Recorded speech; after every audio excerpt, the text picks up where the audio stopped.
नमस्कार साथियों, हमारे साथ जिशान अंसारी जी हैं। इनसे एक प्रयोग करेंगे। प्रयोग ये है कि नई शिक्षा नीति आई है भारत में, 2020 का मसौदा तैयार हो गया था, जिसमें हस्ताक्षर भी हो गए हैं, पूरी तरीके से पास भी हो गया है, संसद से भी बिल पास हो गई है। उसमें बुनियादी शिक्षा यानी कि फाउंडेशनल एजुकेशन से संबंधित प्रधानमंत्री जी ने कुछ बातें की थी।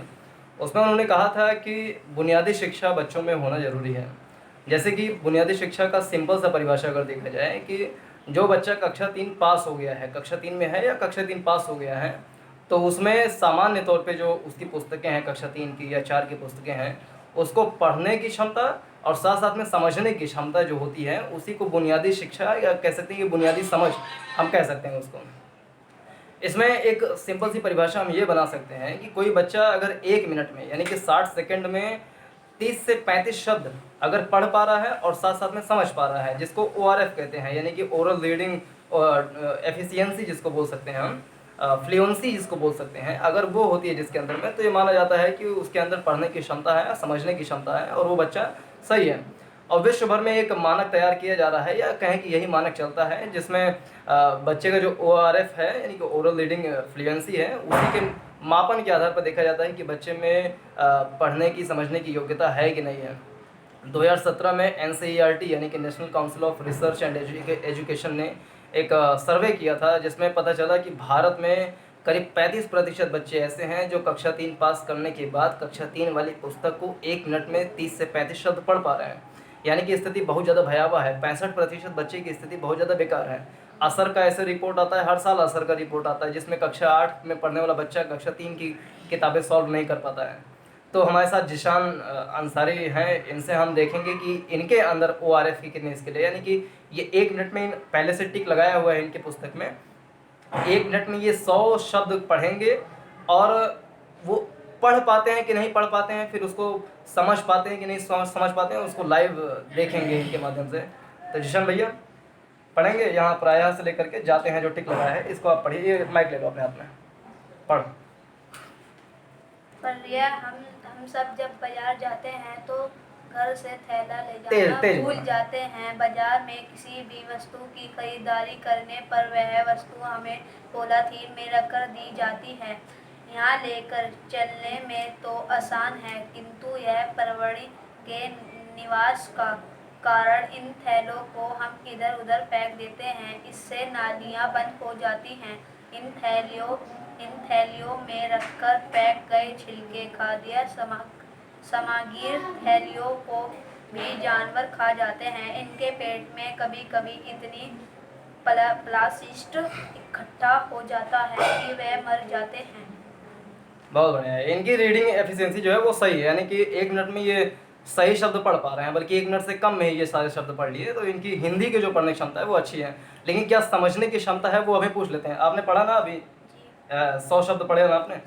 अब अच्छा ये बताइए कि इसमें किस चीज़ के बारे में बताया गया है? ये जो 100 शब्द आपने पढ़ा, किस चीज़ के बारे में पढ़ा आपने? ये है हाँ, बिना देखे बताओ। अच्छा, देख के बताओ चलो। पॉलीथीन से प्रदूषण, यानी कि पॉलीथीन के बारे में पढ़ा आपने ना। पॉलीथीन। अच्छा ये बताओ कि जब हम खाना वाना खा लेते हैं, कुरकुरे का खा लेते हैं पैकेट, तो उसको नाली में फेंकना सही है कि सही नहीं है? मतलब नाली में फेंक सकते हैं ना, जब खा लिए तो नाली में फेंक दें, उसे क्या करना है?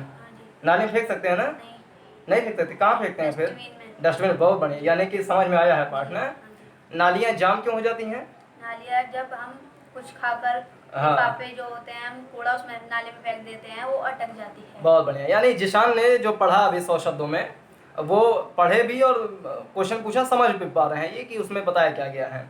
अब इंग्लिश का एक शब्द है, वो जो सोना वाला पाठ पढ़ा होगा बचपन में कि राजा छू देता अपने बिटिया तो सोना बन जाती है, वो वाला पाठ है। इसको आप एक पैराग्राफ पढ़िए 1 मिनट में। चलिए, शुरू होता है आपका टाइम। द गोल्डन टाउच, पकड़। The first that come to King Meats was that the beholded seemed heavier and soft than usual. Looking at them, he realized that them had turned into gold. So had his follows.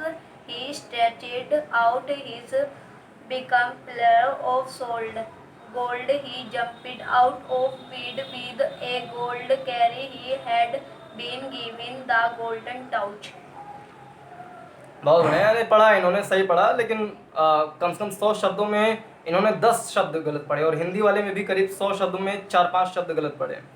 और शायद समझ में आया होगा, ये समझ में आया है तुम्हें पाठ जी। कि किस चीज़ के बारे में बताया गया है इसमें? द गोल्डन टाउच, टाउच नहीं, वो टच है। Touch, the golden touch. The golden touch है ना भैया। जी। चलो, यानी कि इंग्लिश में हम बहुत ज़्यादा अपेक्षा नहीं कर सकते, लेकिन हिंदी में यानी कि इनकी पढ़ने की एबिलिटी सही है। जो एनसीईआरटी ने सर्वेक्षण कराया 2017 में कि 30-35 शब्द पढ़ सकते हैं, तो उनमें ये आते हैं, यानी कि पढ़ने में सही है बच्चा।